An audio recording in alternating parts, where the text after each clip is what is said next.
Daily is daily Vikings entertainment. We just want the Vikings to win a Super Bowl before we die. I will ride with this group. Seriously, man. Please. And away we go. All right, we are live.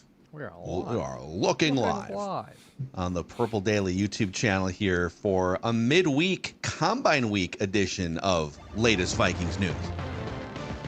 Latest Vikings News. And we'll get to, so what we want to do here is there's been a lot of things out there here, either quotes from the Vikings leadership, some other reports percolating, and we want to gather everything from the last 24 hours or so down in Indy and just give our opinions and react to some of these things. We'll start with the latest on the Vikings quarterback situation after we shout out a great pizza, legit pizza, Pep's Legit Pizza.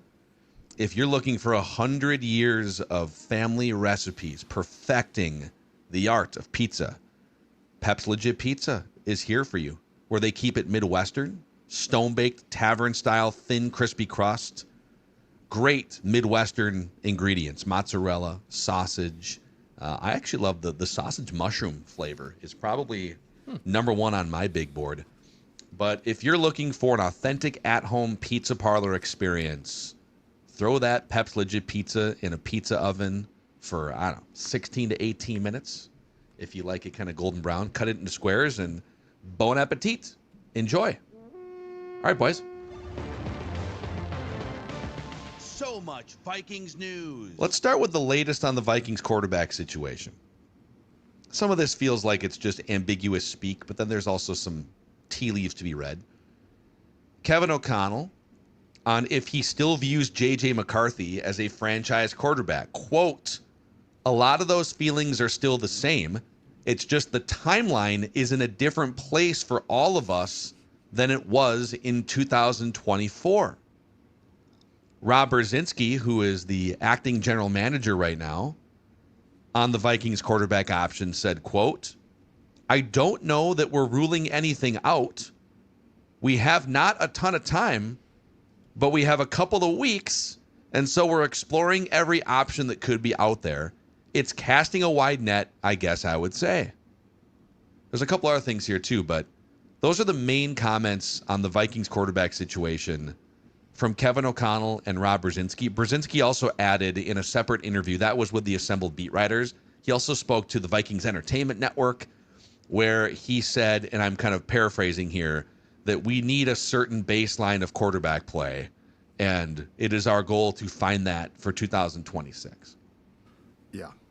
So out of all of what was said regarding the quarterback situation at the Combine on Tuesday, my biggest takeaway, like to your point, to use your term, reading between the lines, which is all this is, like trying to tell us, we're really exploring our options. We're just starting on that now. You're just lying, which is fine. But my biggest takeaway was the O'Connell quote. It's just the timeline is in a different place for all of us than it was at that point. O'Connell said of August of 24, when he declared after McCarthy was injured that they had found their franchise QB. That's all you need to know. So basically what he's saying is Justin Jefferson is going to need to catch more passes next season. The Wilfs were not happy with what transpired at all. My takeaway, like at the end of the season, the fact that they wouldn't commit to McCarthy, I thought to myself, they're not committing to him, but this is end of the season. This is days after the season gets done. So you do sort of got to go back then, or I should say they do, and review things a little bit more. You know, the Combine's the first time that you sort of get a 2026 or the next season feel. Well, my feeling now more than ever is JJ McCarthy, if they have their way, is the backup. Like, they are pursuing a starting quarterback. They are not pursuing, because they know full well that if they go to this year's Daniel Jones flavor and say, you can come in and compete, that, you know, they went through that. Daniel Jones said, oh, thanks, bye. So I came away for the first time yesterday, because the chapters turned or the pages turned to a new chapter, that the timeline being different is code for I still like him, but I don't have time for this anymore. Yeah. Yeah, the timeline thing is interesting because I think part of what he's saying is it's been 2 years now and we felt a certain way 2 years ago, but a lot has happened since then. And so it's different now. It's not the same freshness or newness of a quarterback coach relationship, but also he might be alluding to where the roster was at. It was, obviously it was a 14-win roster in 2024, and McCarthy might have actually, if not suffering that meniscus injury, I don't know that they win 14 games with him versus Darnold in that season, but that was a really good roster, and he was like 50-50 to start week 1 after an impressive preseason that first year. And then last year they came in top 5 defense by the end of the season. You got Justin Jefferson. You paid a bunch of money for an offensive line. And it just didn't click with health and in some cases with accuracy with McCarthy. So a lot of things are in a different spot. We also, another thing that we have to figure out here in the coming weeks is, what does ownership want out of the 2026 Viking season? Because if you put yourself in their shoes, the Vikings spent $350 million in cash on the 2025 team. It was the number one. I mean, the Jaguars also spent right around that same amount in terms of cash. But I believe it's the most cash the Vikings and the Wilfs have ever spent on a football team before. Because, the cap keeps going up year after year. There's the cap, and then there's the cash that you spend, which I know it's kind of confusing, but those things can be different. The Vikings spent, like I said, $350 million in cash on last year's team. Is ownership going to do that again? Where they say, you know what? Let's double down again. Let's go gangbusters. Let's push cap space into future seasons. Open up. Go sign a couple key free agents again. Go make a big splashy trade for a quarterback in some form, whatever that may be. Or is part of the reason why ownership is deferring and delaying the hiring of a new general manager because they're looking and saying, guys, this is a mess that y'all kind of created. Kevin, you're the quarterback whisperer. Figure it out. The Seahawks won the Super Bowl last year, spending $90 million less cash on their team, and the Rams made it close and spent $100 million less cash on their team. So get creative because we ain't writing that check again in back-to-back seasons. That's another thing that kind of looms over all of this. Yes, and they've done it before. I go back to, if you recall, in 2006, Childress's first free agent class was plentiful. It was Hutchinson, Chester Taylor, Ryan Longwell, Lieber. They brought in the cavalcade and didn't play well. And by a year or two after that, they basically signed, if I'm not mistaken, in the same free agent class, Visante Shenko and one of my favorites of all time, Vinny Churchu. And that was it, basically. So, it would not be unprecedented. And by the way, I don't blame them. Now, do I think the Wilfs are doing a great job here? Do I absolve them in any way? No, I don't. I think there's a lot of things that I'm hearing things that I don't like, and I don't understand why 21 years in, you haven't learned your lesson. But that being said, just because the free agent class of 2023 going into 24 was really, really good, that's not a way to build a team. That is no way to build a team. So sort of it coming back to bite you in the ass with a free agent class of 25 should surprise no one. And if the Wilfs are saying we're not doing that again, I don't blame them one bit. Sort of surprised they didn't learn that before. But but yes, they need to come up with answers. And we can get into it, but my frustration lies with how what you should be doing is accomplished with how they think. And let's say they've decided, for partially because there's some old guys on the team, but also because, hey, last year was our shot, you guys. You told us we spend $350 million in cash on this team, and it's going to be ready to rock and roll, take a step forward from 2024, and that didn't happen. So you need to regain a little more trust from us before we do something like that again. So figure it out. There's other teams, like I said, that are winning Super Bowls, spending way less cash, so it is possible. So they have to clear $50 million in cap space to get compliant before we even talk about free agents. And that's going to include saying goodbye to players that were starting players for you in some cases. Aaron Jones, we'll see about TJ Hawkinson. Ryan Kelly was your starting center for portions of the season. Javon Hargrave, maybe not the same guy he was before, but he played a bunch of snaps for you. Like, you're going to say goodbye to some players that played a bunch of snaps. And what I wonder is, are they going to replenish some of those spots in free agency like they have? Or are they going to say, nope, why don't you go nail 8 draft picks and develop a couple players that you've failed to develop so far? But my long-winded point here is, if they are planning for the roster with salary cap cuts and maybe not pouring as much cash with signing bonuses on new free agents into this team as last year, that would mean that they need a better quarterback to operate a lesser roster and to navigate a lesser roster. Right. Now, could McCarthy take a step forward and kind of make up for some of that gap? That would be great. But I think it makes it more imperative in their minds, if they don't plan on signing some key free agents to replace the ones you're going to cut. It's something to keep an eye on here. Something to keep an eye on. Okay, so here's my frustration. First of all, there's no GM. I mean, I know Rob is in charge for now. It's my personal opinion. He's not going to want the job. You've got a coach who has pressure to win. You know for a fact that ownership wants to win every season. So my frustration is this. You're at a crossroads, and you should sit down and say, we're at a crossroads. Let's have a conversation about it. We don't have sufficient depth. They don't. We don't know about our quarterback. They don't. We are not in a position to say, you know what, 2026, we got to make the tournament, our heads roll. They're in a position to say, let's take a step back. 2027 draft, really, really good. Doesn't mean you can't pop up, by the way, and make the playoffs. I'm not saying tank. But what I am saying is, how are you going to approach this now? So you're not going to sign free agents like you did, which, by the way, I'm fine with. But you don't have players from the draft to replace them. And this draft is not suddenly going to be like, everybody starts. Hey, guys, we got 8 of you. You're all going to start. So my question to the Wilfs is, what are you doing exactly? And my frustration is the Vikings always try to hide it, like a lot of teams do, because they think, well, we're not going to tell people. And it's like, you haven't earned that trust from anybody.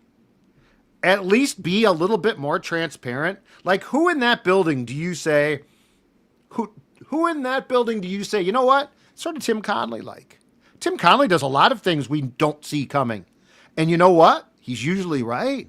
And you're like, oh, okay, I'll back off on that one. Or from a football perspective, who's the John Schneider here? There is none. There is none. But I'm just very frustrated. Because it's not Ryan Grigson. He is not on that level. He's your top football man. Is he even there? He's not being mentioned? I mean, Brzezinski is definitely the one that is, and we can get to some of this structurally, but I don't think Grigson has been unemployed by the Vikings yet. But yeah, we have not heard much of his name since Kwesi was let go. I want to add this to the quarterback conversation, that Adam Schefter on his podcast, he couched this a ton yesterday, talking with his producer, Dan Stanzing, I believe. And he emphasized he doesn't have a great deal of confidence in his Aaron Rodgers reporting that, like, hey, with this guy, anything can change at any time. But Schefter said the feeling around the NFL is Aaron Rodgers will play again in 2026. He will decide by mid-March. But again, it could change, is what Schefter said. And his producer floated the idea, is it Steelers or bust, or could a team like the Vikings? And Schefter left the Vikings door open in their conversation on that podcast. He wasn't reporting that there's been a conversation or that, and technically because he's a free agent, there can't actually be a contract discussion until like March 9th. But, you know, if you're texting a football buddy, seeing if he wants to play football. Yeah, he calls KO. So I would just brace people if you were annoyed by the Rodgers stuff last year, Vikings fans. I don't think that's going away. He would not be an expensive option, $5-10 million. And if you put yourself in the Vikings shoes here, Joe Burrow's not coming to save the day. Justin Herbert's not coming to save the day. Like none of that as of right now. There's been zero steam or traction on any of that. Kyler Murray, apparently he has not had a conversation with the Cardinals general manager at all since the end of the season, so that thing is ready to blow up again.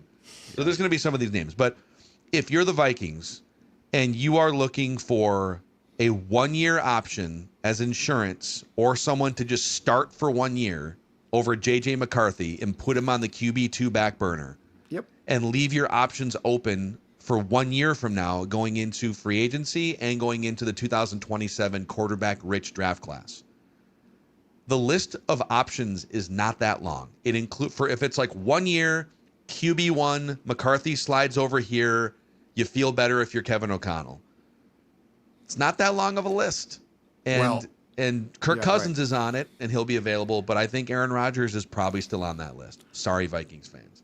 Except, and I know this is going to shock you to hear, Kirk Cousins' price point, for all we know, might be too high. I think that list is Rodgers, who I think would still jump at the chance, despite the fact his arm is shot, and I don't think he fits in what O'Connell wants to do from a physical standpoint, but mentally he probably would. Geno Smith is on that list. I think he'll be dirt cheap right now. But this is the thing. Like, there is a very good case to be made as we talk about this. There is a good case to be made that the Wilfs should say, you know what? Let's go get a backup. Let's give McCarthy another chance and make our decision then. And they won't. This is how we always end up in this perpetual purgatory. And then, let's say that they do go get, I don't know, Aaron Rodgers, Geno Smith, Kirk Cousins. And suddenly that QB plays the entire season and they win 12 or 13 games. And we're all like, oh, the problem is fixed. They're going to the playoffs. It's great. But the problem is never fixed. They never fix the problem. They're always putting their finger in the dike to stop it, but you can't stay there perpetually. It's where this organization is at with JJ McCarthy is a really interesting test of, I would say, willpower and patience for not only the Wilfs, but everyone beneath the Wilfs and even media and fans. Because we've been chasing our tail on this quarterback thing for 30 years. 30 years of random veteran quarterbacks, random stopgaps, mercenaries, with a couple stops and starts of first-round franchise quarterbacks mixed in. Culpepper made it the longest. He was like a 5-year starter. His knee blew up, and the rest is history. But you sit here and you talk about go draft your franchise quarterback and set sail for 10 years. But the problem is it's not always as clean as draft that guy and he clicks right away. So like the narrow range that we are operating in here with this franchise is go draft a quarterback once every 10 years if it makes sense. And if they don't click within a year or two, sometimes it's because they're Christian Ponder and they're terrible. And that does happen. That is the risk of drafting a quarterback. But in other cases, right now with JJ McCarthy, there's not enough evidence to deem him a bust. But there is plenty of evidence to deem the Wilfs and the organization and a lot of fans and media not patient enough to see this process through. So if we should almost redefine what it is based on everyone's expectations going forward. You want to draft a quarterback, but it has to click within 15, maybe 20 games, and for sure within 2 seasons, or everybody's out. And you start bailing on to the veteran quarterback, binky blanket options that they keep going back to for 3 decades. Dex? It feels like, though, if they're going to indeed move on from McCarthy or find the replacement, it has to happen in the next month. They can't. Last year, for example, they're going to find a backup for McCarthy, and McCarthy was obviously being pushed and shoved as QB1, so that decision, that domino was already established. And then they waited, and they get Sam Howell, and it stinks, and they get Carson Wentz, and then Wentz has to start, and it's a whole fiasco. Then they have to bring in, their UDFA to start games against Seattle, and it's terrible too. They can't wait. So what is the timeline, and what is that splash move? Is it going to get Mac Jones immediately? Because they can't just sit on their hands and wait and for the right circumstance to percolate at the exact right time. So if they're indeed ready to find the legit replacement for McCarthy, if like that is Mac Jones, or if one of these cuts in Kirk or Geno happen in the next few weeks, I think we'll know. But if we're a month from now, like we'd be 10 days into free agency, the first waves have probably happened, I think you'll know if JJ McCarthy is QB1 or not. Yeah, and I don't think that I think that this will get done soon. The taking the QB2 into the draft, like if they don't get an answer, people will eventually be fired for that. This is not, they're not going to repeat that. I mean, I think they're making it very clear.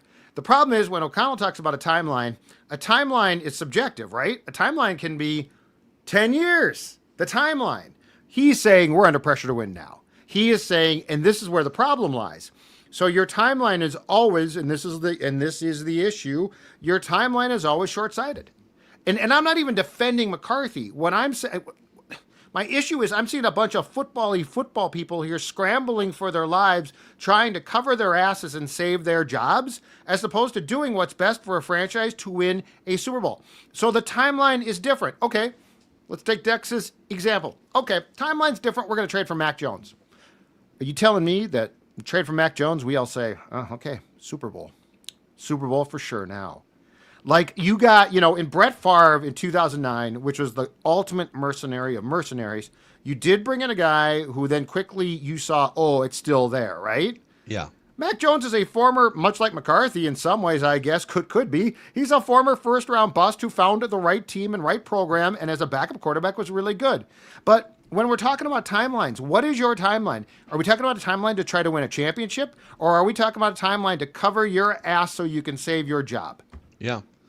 And Mac Jones, it's the parallels with Darnold are very evident, where you're kind of stuck with this non-quarterback friendly, bad organization. The Patriots were in their deadest period in 30 years when he was there. And so you're not getting help. Matt Patricia is like your offensive coordinator at one point, wasn't he? It was just a disaster there. Yes. And then you go to San Francisco, quarterback rehab school, you breathe some life into it, looks good. So it's like, obviously, if you squint, you can see Sam Darnold 2.0 there, but it's not a given that he is Sam Darnold 2.0. And then if he plays well, now you're looking at probably not a top of the market contract, but like a pretty substantial contract for him after the season. And are you then just kind of stuck in the same exact spot you were in almost a decade ago with Kirk Cousins in his late 20s, where it's like, all right, you've got a guy that like is pretty good, but he commands a lot of money, and around and around and around we go here. So would Mac Jones put up some really good numbers in productivity with Justin Jefferson, Kevin O'Connell? I think he would. But I agree with what is the goal here, to save everyone's ass in the short term and get back to 10, 11 wins. We feel pretty good about this. Or is the goal to, because there is a big, I think the Wilfs think that just getting into the tournament, anyone can win it. And there sometimes is a little bit of a random nature. And if you get hot, or if another team suffers an injury or something, the Patriots kind of fluke their way into the Super Bowl a little bit. But at the end of the day, are you winning 3 or 4 playoff games against the best teams in the world with your current setup and strategy and quarterback vision? And I just think there's such a big gap between the 9, 10, 11 win team, or the overinflated 14 win team, as it turned out, and the actual Super Bowl champion every single year. Like, how many teams in the last 30 years have you looked at, Vikings teams, and said, even though they've never won the Super Bowl, that's a Super Bowl champion caliber team? Right. Twice? Probably twice. Maybe you could, the defense in 2017. And of course, ironically, in both cases, it was random mercenary quarterbacks in both 1998 and 2009. So I'm open-minded to that. But I just feel like we kind of keep going around and around with this organization in the same cycles. Let's get to more of some of the things Brzezinski and Kevin O'Connell said here in a second. Shout out Running Aces for powering this live Combine Week episode of Purple Daily. Running Aces, a place where in my life have spent a lot of time playing spread limit poker and various tournaments. Awesome poker room. But it's not just a poker room, and it's not just a racetrack. It's a place where all of these things, whether it's table games, sports watching, horse racing, harness racing, poker, a thrilling casino floor packed with some of your favorite games. Newly renovated, by the way. The sports bar has one of the largest LED TV walls in the upper Midwest. And they've always got fun stuff going on. Bingo on Tuesday nights, $2 tacos, $6 margaritas on Wednesdays. So swing up 35, north edge of the Twin Cities, and check out Running Aces, a full entertainment destination. If you haven't been, check it out, runaces.com. And then in a little over a week here, the Northwest Sports Show, presented by Furniture and Things, is returning to the Minneapolis Convention Center Thursday, March 5th through Sunday, March 8th. You can expect acres of gear, gadgets, and new products. Get ready for fishing season, boating season, camping season, and tons of attractions for all ages. They even have informative seminars where pros share walleye, muskie, and multi-species tips. So get your tickets early online and save money. NorthwestSportsShow.com. Okay, gentlemen. Latest Vikings news. More from Robbie B. Rob Brzezinski here. Thanks, Kevin Seifert, for transcribing some of this. Brzezinski was asked, who makes decisions? You're the interim guy. Who's making the decisions around here? Who's in charge here? Who's in charge? I want to speak to the manager, is what Kevin Seifert said. Quote from Brzezinski. We have to have protocol in place, and so the owners have asked me to handle that responsibility if that would occur. But our intent is to have complete and total collaboration, and I think the decisions are going to be pretty easy to make. Why are they going to be easy to make? Like, there's a lot of hard decisions. So easy, dude. So yeah, easy. I mean, what is, and oh my God. Oh my God. There's so, that's a quick quote, but there's so much to unpack from that. So, okay. So the O'Connell's going to have a ton of say, clearly, but you're going to have the final say. So here's the next question I have. So is this, you have an idea of who they should draft and O'Connell does, and you say, no, we're drafting my guy?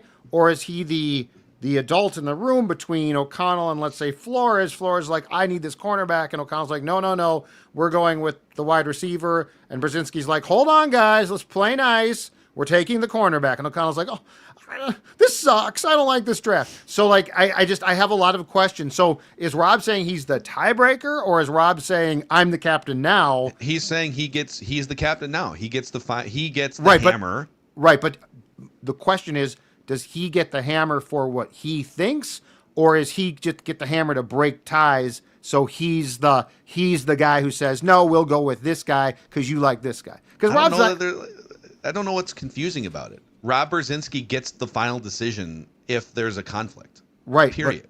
But does Rob, because Rob is a cap guy and he knows a lot about football, but he's not a football guy. He's not a film guy. So is he just going to break ties? So he gets the final decision between Flores and O'Connell, or somebody else and O'Connell? I don't think he gets the final decision. That's what he said. Right, but what are you asking? I'm saying, is Rob coming in with a binder full of notes and saying, I'm making decisions? Are you asking if he's going to, like, overrule the opinions of, so like Kevin O'Connell says we should go get Aaron Rodgers. I think like Rob Brzezinski has the ability to say, no, we're not. Correct. But it sounds like he's going to be agreeable. If Kevin wants Aaron Rodgers, it sounds to me like Rob Brzezinski's not going to use the hammer to disagree with him. That's what it sounds like to me. Okay, but how deep does and this is the problem, how deep does the collaboration run? So are we talking about we're polling everybody and then Rob's like, I like that idea the most? I mean, Kevin O'Connell obviously has like the most sway of anyone on the coaching staff. And it doesn't seem to me like there's anyone else in the front office that is on equal footing as Kevin O'Connell and Rob Brzezinski at this point. So, yeah, like they'll get you have scouting departments, you have a whole personnel department, you have analytics people, and I'm sure that as they're putting together these discussions and boards, a lot of people have opinions. That's how it works in a sports organization. And I think I'm interpreting this as, hey, Kevin O'Connell and Brian Flores are going to be very opinionated about some of the things that should happen. Right. And in the case that Rob Brzezinski decides that that's not in the best interest of the future of the Vikings, he has the hammer if he wants to. But he's not looking to be disagreeable. He's looking to be collaborative, according to this quote. Right, which means nobody's in charge, which means we're all going to try to get along. But it's football where everybody has opinions, and I need somebody that knows what they're doing. This is a very concerning situation for a team that has 8 picks, and you're literally saying, hey, we're going to all get along. It's all collaboration. So you want someone to step up and say, I am making all decisions. What I want is a Tim Connolly-like guy who listens to what you have to say and then says, you know what? I know what's best. And then we all say, you know what? You did know what's best. Or if you didn't, we at least know. Rob Dillingham, okay?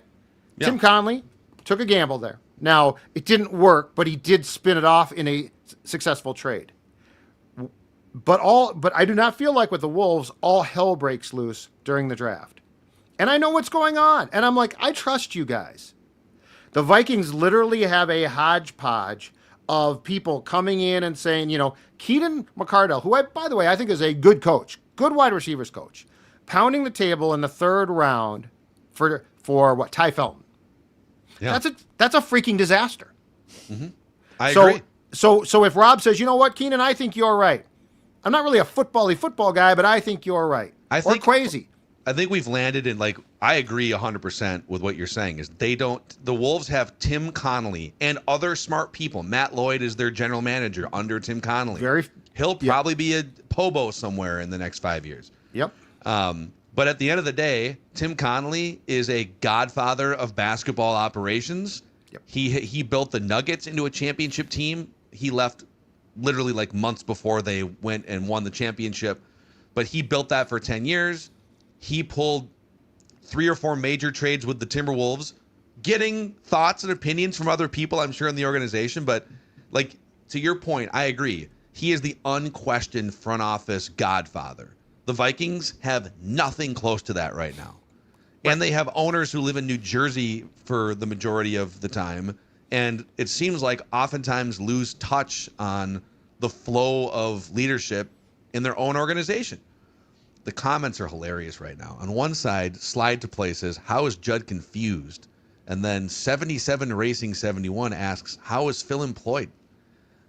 All great questions. They're all great questions. And I'm sure management would love to answer every one of them. I kind of want to explore more of this Godfather comparison. So, we're lacking a Coleon. We're lacking the Coleon. And then you have, Tom Hagen, right? So R.I.P. by the way to Duvall. So who is the Tom Hagen that's giving the number one advice to the Coleons, and which of these kids is gonna get himself killed in a toll booth? It is fascinating to try to figure out who has the hammer, as we keep saying, of the final decision making, and who is that Godfather. And the thing is, Brzezinski has that. It's confirmed. There's no question. Brzezinski has confirmed, I have the front office power. Correct. But he also doesn't have, all due respect to him, that level of track record and credibility. He is a brilliant capologist with other tentacles in football operations. He's not John Schneider.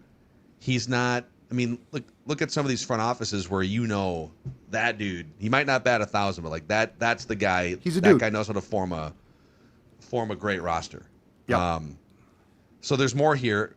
Seifert transcribing Rob Brzezinski on whether he wants the Vikings' permanent GM job.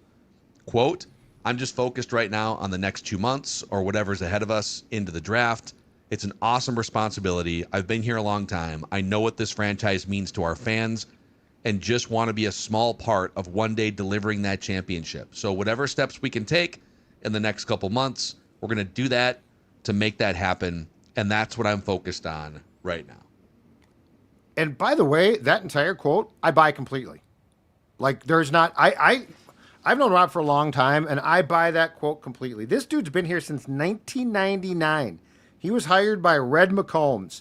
He has been through a handful of coaches, numerous front offices, and he has survived not by being in any way, shape, or form a snake. He has survived by being a really good employee who cares deeply about the franchise. Done a great job there.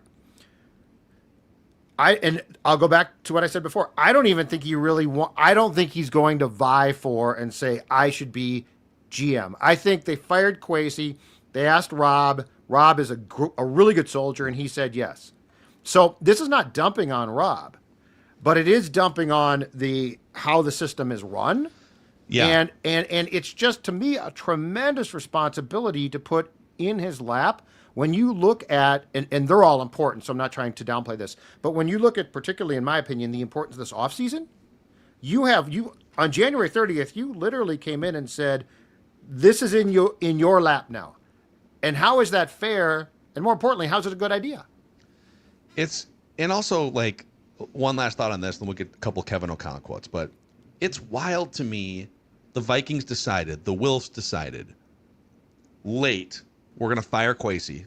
We probably could have made a decision in November or December or even like anytime in January. We're going to do it at the very end of January, early February, when everything was like February 4th or something. So we're going to do it late. I guess better late than never if it's the right decision for the franchise. And we'll get around to bringing in the actual leader of this football operations department sometime after the draft. So the fact that they're going into a really important stretch here, 5 or 6 month stretch of free agency, trade season, a big draft where you have a bunch of picks. You have a 23-year-old franchise quarterback teetering right now on whether he's a bust or a franchise guy, and you got to figure that out. You'd like to win games as well while you go through all this. It's not like they're putting a pause on being competitive in their minds. And so how you can essentially go like 6 months or more, 4, 5, 6 months without one of the two most important leadership positions in your organization, if head coach and head of football operations are those two jobs, it's weird. Isn't it? Yeah, it's a terrible idea. It's a terrible idea. And it doesn't mean that they're going to screw it all up the next few months, but it leaves a weird leadership vacuum that seems like bad planning and completely unnecessary. Yeah, if you were to consult a franchise on what not to do, this is it. It's not because the people that you're asking to do the jobs are incompetent. It's because you are leaving, to your point, this most important chair. Like this is for a GM. This is like week 1 for a head coach. This is your time to shine. And I also am fearful of that Rob and Kevin are going to follow what the Wilfs want, right? Which is make us as competitive as possible, perhaps not with as much free agent spending, which, by the way, with the cap, you probably can't do regardless. So, but in May or so, when you start to search for a GM at that point, what are you looking for then? Like, are you looking for someone who's just going to fall in line? I mean, part of the reason why Kwesi got the job was because Kwesi was willing to go along with, call it a competitive rebuild, right? Ryan Poles wanted too much cash, which is a thing. But and yeah, he might be a goofy guy, but I also think he said, here's what we need to do to win eventually. And I think the Wilfs were like, no, not eventually, right now. So in May, are you sincerely going to go look for your Tim Conley, or just another yes man who's like year to year? The closest comparison I can make is the Wilfs play fantasy football. Because, in fantasy, you rarely build. Like, you might get a dynasty guy, but you rarely, build. Like, you're like, oh, just wait till 29, right? Yeah. And it feels like they're charging their employees and coaches with, we are playing fantasy football, so let's try to win the league this year. Yeah. Okay, we don't have the infrastructure right now. Yeah. It's, it is kind of Groundhog Day in that regard. By the way, so Kevin O'Connell was asked if he wants more organizational authority yesterday and said, quote, I want ultimately what's best for the organization under the direction of our ownership. I think leadership is in its purest form is at its best when that question doesn't necessarily have to be answered. You can take this one. I've vented enough. Well, it's tough because if he says yes, then he's kind of stepping out of line. Now he's creating a conflict that the ownership decided that the interim GM has the hammer, and Kevin would then be saying, if he says, yeah, I would like that hammer, but he doesn't have the hammer. It creates conflict with his bosses, so he has to say no. So I get what he's saying too, in that, well, on the like leadership in its purest form is at its best when that question doesn't have to be answered. I don't know that that's true. It's not. That's the part that absolutely drives me crazy. You can like be really good about working with each other and collaborating, but also know that at the end of the day, this guy has the final say and knows what he's doing. Right? Yeah. Like, do you walk into the, if you did, would you walk into the Vikings locker room and say, you know what I can't tell? It's great. I can't tell that Justin Jefferson is one of the most prominent voices here. Like, Justin Jefferson takes pride in being a captain because he leads. And we all know that. And I don't think that's a bad thing. yeah, Do you guys remember the classic Teddy Bridgewater quote circa 2014 or so? And Yes. Teddy was a leader. Like, he was really good at that. That was one of his things. And they were asking him about that. You know, you are a leader. You're a captain of this team. And he said, this is as much Vlad Ducas's team as mine. it's like, no, it's not actually. And even Vlad would be uncomfortable Vlad with you Ducas is saying like, that. I'm a journeyman. Leave me alone. Why are you bringing me this? And then Kevin O'Connell was asked about his relationship with Kwesi Adolfo-Mensah. Quote, was and will always continue to be strong. Any kind of thoughts or noise to the contrary of that is not accurate in any way, shape, or form. That him and Kwesi always had a strong relationship and continue to have a strong relationship. Any thoughts or noise to the contrary is not accurate in any way, shape, or form. Okay. That's great. They're friends. He got fired. I'm sure O'Connell knew it was coming. I'd be curious to hear Kwesi's thoughts on this Well, at some point. I don't know if he would ever offer them up. He got insta-hired by the 49ers front office, by the way. Yeah, which is great. But my issue is I honestly don't care. Like, if you guys get together or still text or whatever you do, that's great. That's awesome. But you're no longer coworkers, and you were linked, hand in hand at one time, and now you're not. So I guess my question would be not are you guys, calling each other on Sunday with a cup of coffee to chat and FaceTime? How is the working relationship between you and Kwesi? Because I'm looking at it as dead. So, I don't really care of professionals if you MF each other on the way out the door, like Spielman and Zimmer, or if it's, hey, you're just fired. This to me is about football. It's about trying to win a Super Bowl. It's about, I don't care. Yeah, I agree. Toast. There's like two bins here. There's like their personal relationship, which I also don't really, whatever. Like, that's great. If you guys are still, I do have a hard time believing that their personal relationship can be at the same level as it would have been when they were arm in arm and winning 13 and 14 games. I am skeptical of that. But we know that from a working standpoint, like you said, internally there, something was so off that they took a dude who oversaw 13 and 14 win seasons as the head of that front office in a 4-year stretch. Like, just on paper, you'd be a little disappointed that the McCarthy thing didn't click right away and that they missed the playoffs this last year. But if there wasn't other underlying leadership things that were making people mad behind the scenes, and if there wasn't some conflict and turmoil, zero chance that Kwesi gets fired based on like the wins and losses record on the field the last 4 years. Right. So, and I get that they're not going to like spill all the tea and drama and whatever behind the scenes, but it is fair to say that over the last couple years, the last 12 months in particular, and probably the last couple years, the Vikings, led by O'Connell and Kwesi, and anytime Mark Wilf would talk, put out the idea that everything was harmonious, everyone's on the same page, and everything's going great. And that clearly wasn't the case.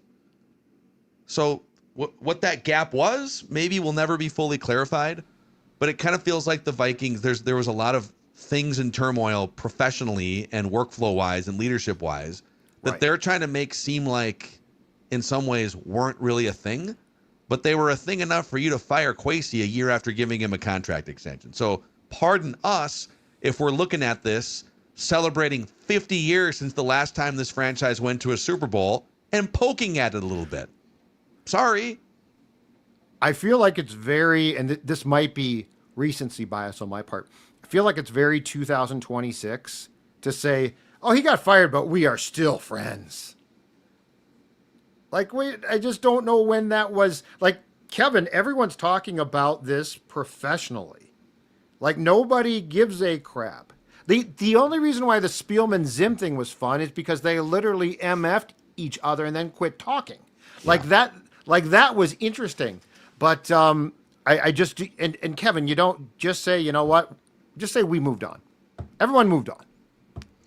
That's the true response. I think some of this is, I feel like, Kevin kind of, Kevin has this image of being this super likable, he's a good looking, likable NFL head coach, this offensive innovator, and the shine started to wear off a little bit over the past, 12 months. Yep.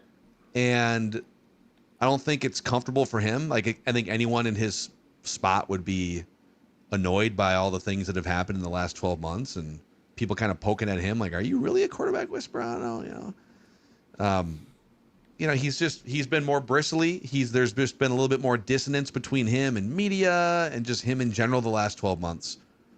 So I get why he's frustrated, but yeah, now it's just this like after 4 years when you don't win a playoff game and things kind of spiral and you're moving off your quarterback plan and a GM gets fired, this is where it gets a little murky in the NFL. And the only thing that can save it is another big time winning season and get back on the right track.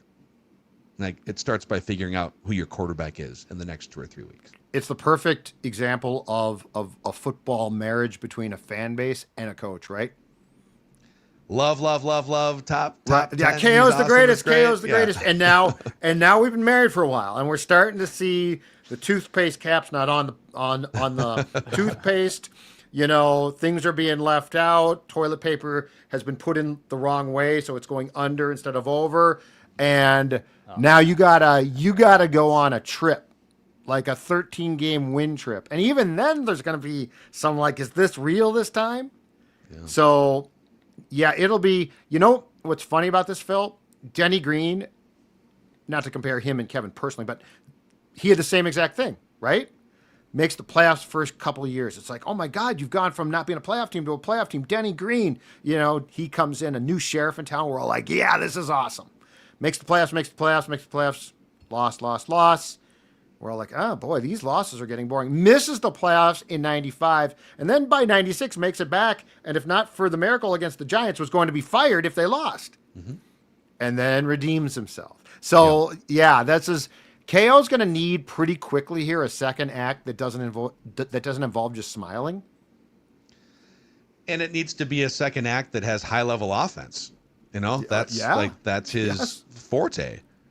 So, yeah, I'm not like out on Kevin O'Connell by any means, but I do think some of the poking and questioning of some of the things that we've talked about going back to like October last year are all very fair. And now the ball's kind of in his court, along with Rob Brzezinski, to start getting back on the right path. And the problem is we don't really know what their long term. I think you're right. It's like this is the next fantasy football season. What can we do for this fantasy football season? One last thing here. There was a report yesterday, and this feels very transparent. Anybody got any Vikings news? That the Vikings are shopping Javon Hargrave for trade possibility. And it's just contractual. Let me pull up at least on my end here. Day old defensive tackle. Discount deal. He's like in his 30s. And let me pull up the cap figures here. His cap hit for the Vikings would be $21.5 million. His base salary is $14 million. No team is trading for $14 million, Javon Hargrave. No. But this is you float that out there before you cut him, and if someone takes the bait and says, "Oh, we'll give you a 6th-round pick," I guess, cool, you win. But that to me was a precursor for he's the most obvious cut candidate because you can save like $11 or $12 million, and you need about $50 million to save. Yeah. But that was floating out there yesterday. Here, take him. He's yours. Nah, thanks. We don't want him. You take him. So yeah, it's Jonathan Allen's probably going to stay. Oh yeah. But maybe they rework that contract in some form. I don't know how. That's he got him. And that is at least partially on Flores because he pushed hard for that.